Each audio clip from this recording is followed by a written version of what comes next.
اپنے بچوں کے بارے میں کیا خیال ہے؟ آپ اپنی ساری زندگی بچوں کے نام کر دیتے ہیں اور ان کے ساتھ ہر جگہ، اور اپنے بچوں کی بھاگ دوڑ میں آپ بس اپنے بچوں میں اس قدر مصروف ہو جاتے ہیں کہ آپ کے پاس یسوع کے لیے وقت ہی نہیں رہتا۔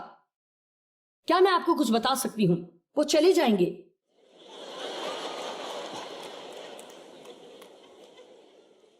چلیے، وہ بڑے ہو جائیں گے، وہ چلے جائیں گے، اور امید ہے کہ ان کے پاس آپ کے لیے وقت ہوگا۔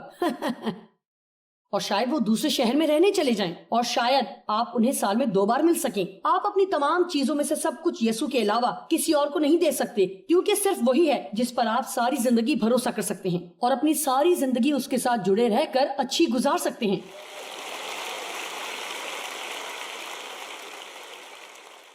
بچے ہوئے 6 منٹ بس میرے ساتھ ہنستے کھیلتے گزار لیں۔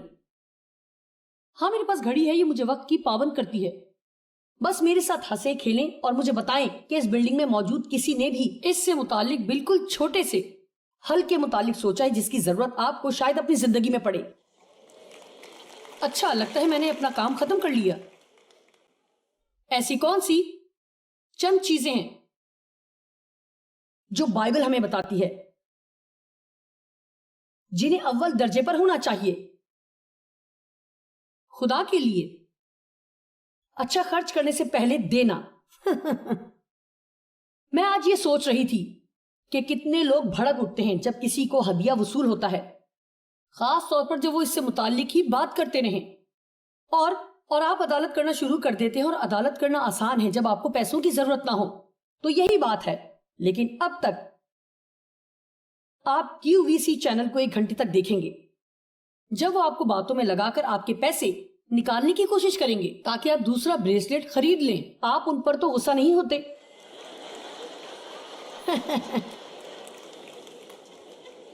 چلیے، آپ 4 گھنٹے کھڑے ہو کر انتظار کرتے ہیں تاکہ نیا آئی فون خرید سکیں،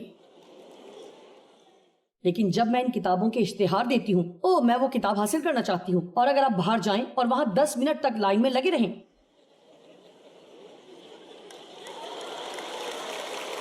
چلیے میں آپ سے بات کر رہی ہوں۔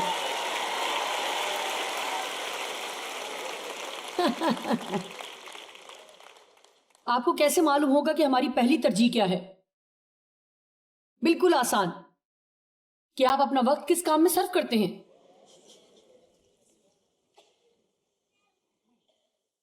اگر آپ کے پاس یسوع کے ساتھ گزارنے کے لیے وقت نہیں ہے، میں روز کی بات کر رہی ہوں، میں کبھی کبھار کی بات نہیں کر رہی، میں روز کی بات کر رہی ہوں، اور آپ اپنے بقایا جات نہیں دیتے، آپ اسے سب سے اچھا دیتے ہیں۔ آمین۔ میں صبح بہترین ہوتی ہوں، یہ سب کے لیے کام نہیں کرتا، لیکن میں آپ کو اپنے بارے میں بتا رہی ہوں۔ میں اٹھتی ہوں، اپنی کافی لیتی ہوں، اور میں اپنے کمرے میں جاتی ہوں، اور میں تب تک باہر نہیں نکلتی جب تک میں اپنے آپ کو تیار نہ کر لوں،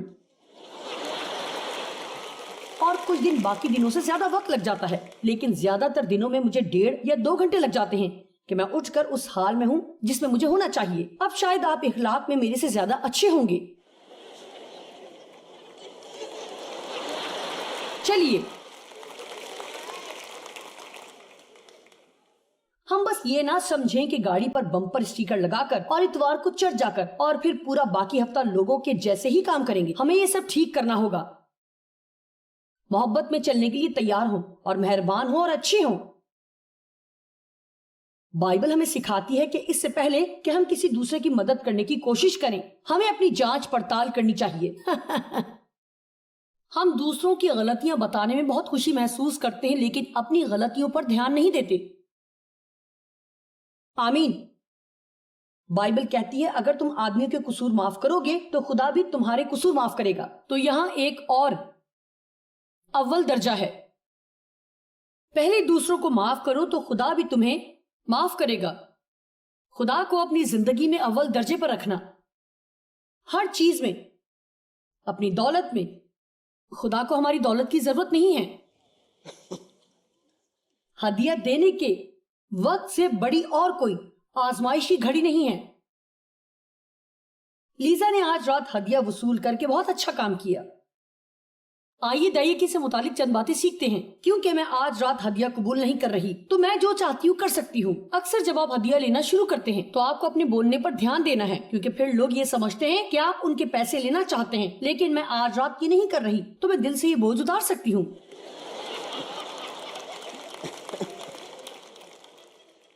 خدا کو ہمارے پیسوں کی ضرورت نہیں۔